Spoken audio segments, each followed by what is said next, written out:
What's up? I'm Mike, N2MAK, and I'm here at Lock 32 Canal State Park in Western New York. It's a POTA 3-fer, but I'm not here for that. Well, maybe I will be. But anyway, I got something I want to show you. Stick with me.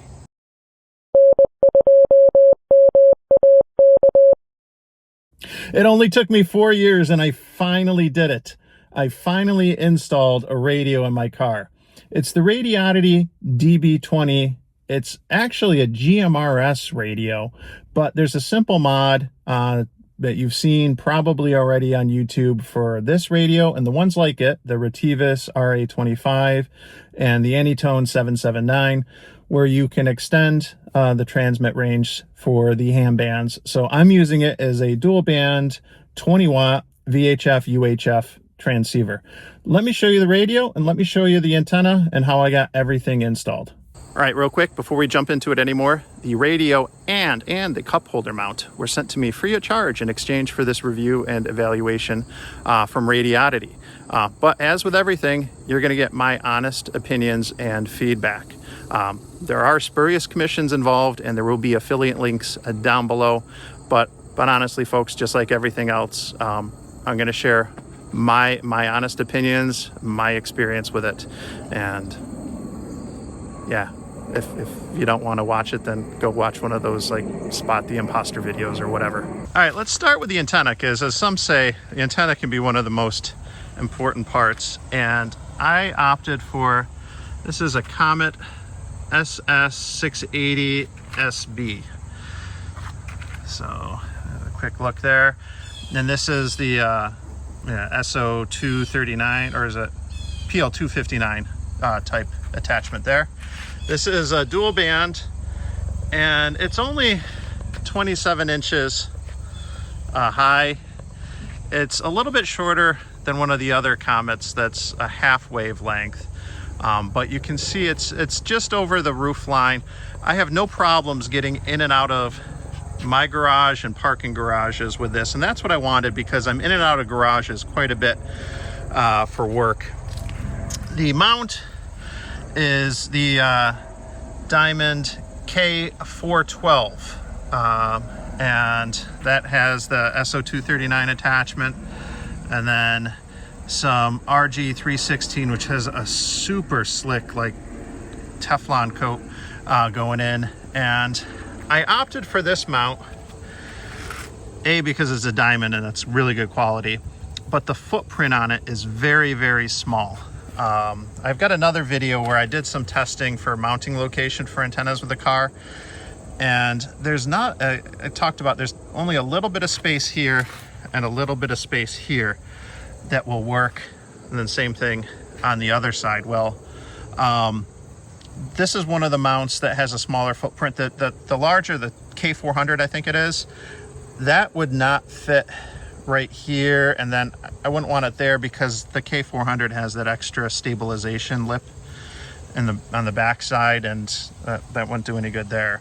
But I would have been space constrained here. I only had about 2 inches or so to work with because of how things are under the hood. So that's what I went with. And I didn't mention it earlier, but I've been driving with this for a few weeks already. I haven't had any issues. It's pretty stable. I've been on the highway, I've been on local roads, and so far so good. Now let me show you how we got. Hi everybody. The Coax runs right through there, and then I just tucked it real quick and dirty. Move my hand so you can kind of see into the trim. So it's just going down, and it's underneath there. And then you see it come out here, and it's going around underneath the seat, and then it comes back up. The nice thing about the Coax that comes with this is it's just got a SMA adapter on it, but it comes with the PL259 adapter. That makes it really easy to feed this through what's a really small space. It was really easy, and obviously the jacket on the Coax with how thin and slick that is made it really easy too. All right, let's talk about power for this thing. Since the radio is only 20 watts, the current draw on it's pretty minimal. So I can easily get away with using the cigarette lighter plug in the car. I know that some people will say that's not optimum, but I'll kind of get to the rationale for that in just a little bit. So here you got the power cable, and the Subaru that I have, it does have an accessory outlet in the armrest. I could have used that, but then there's one tucked away in the glove box, and so you can see the wire kind of snakes up through there. Then I have it tucked underneath. Oh, follow my finger. It's tucked up underneath there. It's real quick and dirty, and it's real simple, but that's part of the rationale for this install, and I'll get to that right after I show you the mic real quick. So the mic, this is not the mic holder that came with it. This is from Lido Mounts. I picked up a 3-pack of them from Amazon, and it kind of just fits perfect right there. It keeps the mic out of the way. When I'm driving and I got my wife or kids in the car, their legs aren't bumping into anything, and they got plenty of room, so that kind of works out well. This just has that 3M adhesive material on it, and it's stuck there just fine for a couple weeks. No issues with bumps or anything else knocking it off. So far so good. And we've actually had some very warm weather here lately. It's going to be in the 80s here in October, which is just baddish crazy. But yeah, no issues with the heat or bumps or anything knocking it off. And oh, I almost forgot this thing. So this is the cup holder stand from Radioddity, and that's part of actually a key part of this quick and dirty install. This has worked out really well after I got it dialed in, and I used dialed in intentionally. I guess I didn't have things tight enough the first day or two, but now that I got things tightened, I haven't had any issues or whatever. And this has the radio at a real nice viewing angle. It's not in the way of my arm or anything. The only thing it's doing is taking up a cup holder mount, or a cup holder for the mount. But I am considering actually installing the radio down here, and that was kind of my first thought.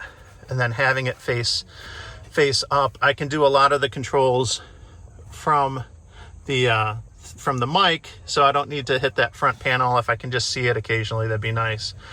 But I wanted to have something that is actually more of a semi-permanent install, and let me tell you why.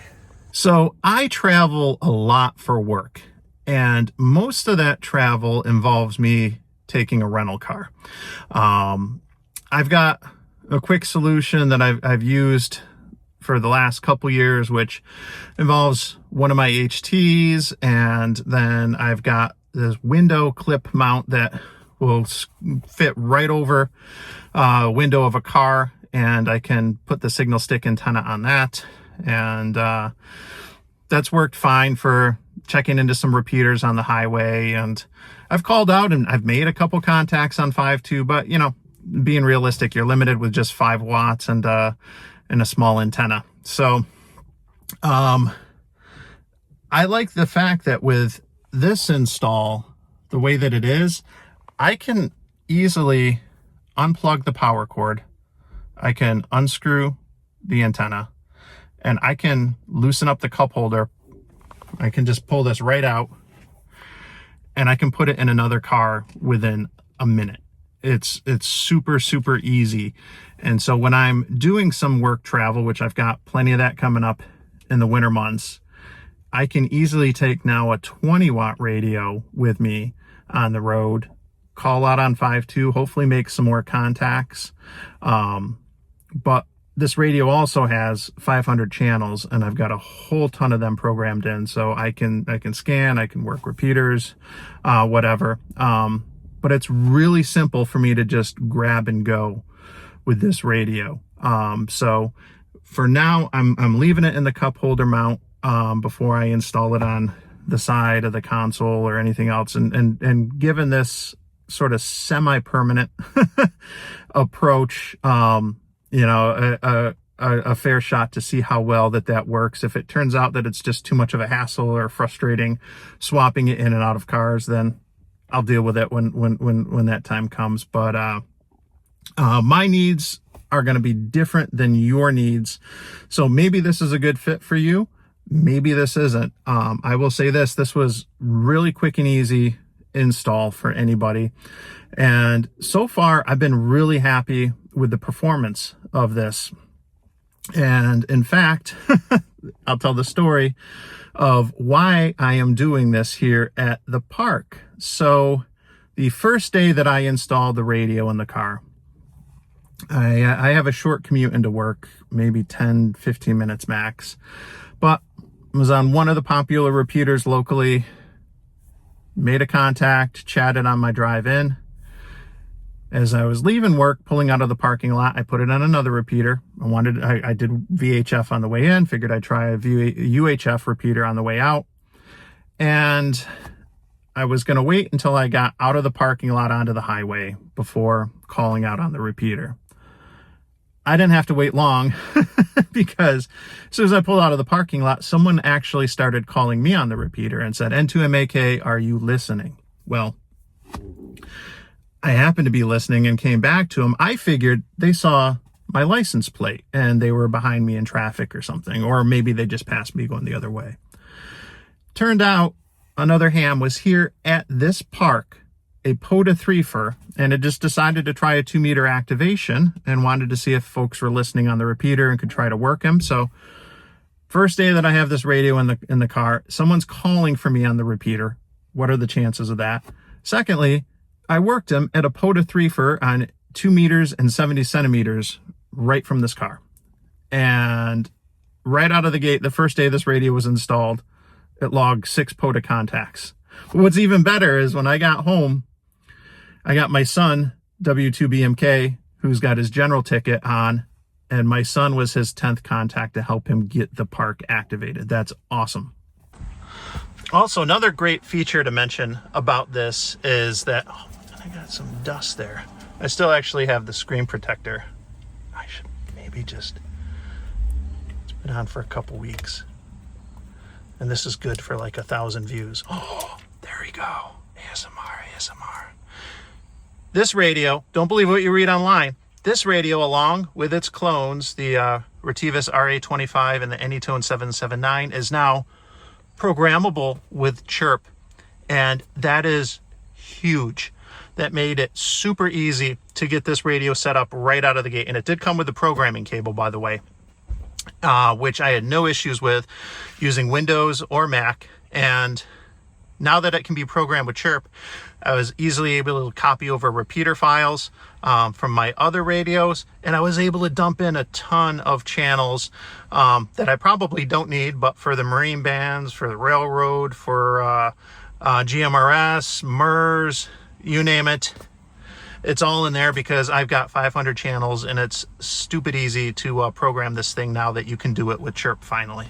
Now this is also just a dual band antenna, but when I did the SWR sweeps when I first got it installed, and honestly the SWR was great right out of the gate, no issues, but this looked like it would be fine. It was below 2-to-1 in the GMRS portion of the band, so not that I would use it for that, but definitely it does seem like it's rather wide banded. More importantly though, I was really glad just to have a good SWR right out of the gate and made sure that the screws were able to bite in and give it that ground plane that it needed, since this is not a ground independent antenna, but it's working just fine. So if you're wondering, why did it take me so long to get a radio installed in my car, it's pretty simple. I think first thing was I'm fortunate to live in a very ham dense area. We have over 500 members in our club. There's no shortage of hams, repeaters, and activity. I'm very, very fortunate. I'm in a POTA 3-fer that's 15 minutes from my house. I mean, I'm really lucky, and I'm able to hit what I need to hit as far as repeaters are concerned, whether it's from my car or from my kitchen table, just using a simple HT. So there wasn't a strong need. There was certainly a desire to, though. And the car I had before this, during the pandemic when I got licensed, I had for almost a decade. I kept telling myself, I'm going to get rid of it in the next year. I'm going to get rid of it in the next year. And then one year after another just went by, and it wasn't until last year when I finally got this car. But once I did get it, I was like, I do need to get something installed. This has actually been one of my goals for ham radio this year, was to do an install, so I can check that off the list. But then it was a matter of like, well, what am I going to get? And I had a lot of the indecision paralysis. Thought about, do I want to go all out and put in an ICOM 7100 and have all band, all mode, leave no band behind, my motto. But I felt like it was going to be a lot of money, and I would have got use, but the 2-meter sideband and all that I would come with that radio, I'd only be using a few times a year. And so I don't know if that would have justified it. I did think about putting in 891 and even an ATOS or something like that, with how often I do POTA, how easy it is to hit up a park on my way in or out of work. But for me, part of the fun of Parks on the Air is trying different things, different bands and modes, but also different antennas, different setups. That's what I like about operating portable. It can be inconvenient, it can be a little bit of a challenge, but for me, that's what makes it fun, and that's how I learn. So I felt I'd get too calm and complacent with something turnkey, being able to just pull into a parking spot and push a button and be on 20 meters. Maybe I eat those words somewhere down the road, but for right now, I overthought a lot. Do I want to go to one extreme or the other? And I just figured, I just want something simple that I can scan, obviously talk on the repeaters, but it'd have enough power and whatnot for me to make some simplex contacts when I'm on the road and on the go, or just calling out before or after a POTA activation. And this radio has definitely fit the bill so far. I'm real happy with it. Definitely got to thank Radioddity again for sending it to me. And if you're interested, there'll certainly be affiliate links down below with plenty of spurious commissions if you want to check out the radio yourself and pick one up and save. Follow the links down below. If you have any comments or questions, if you use this or one of the similar radios like the Anytone or the Retivus, please let me know your thoughts, comments, or if you got any tips or tricks, leave them down below. They might be very, very helpful to myself, but also to the viewers. And if you made it this far, please click like and subscribe to my channel. I'm Mike, N2MAK 73. Ooh.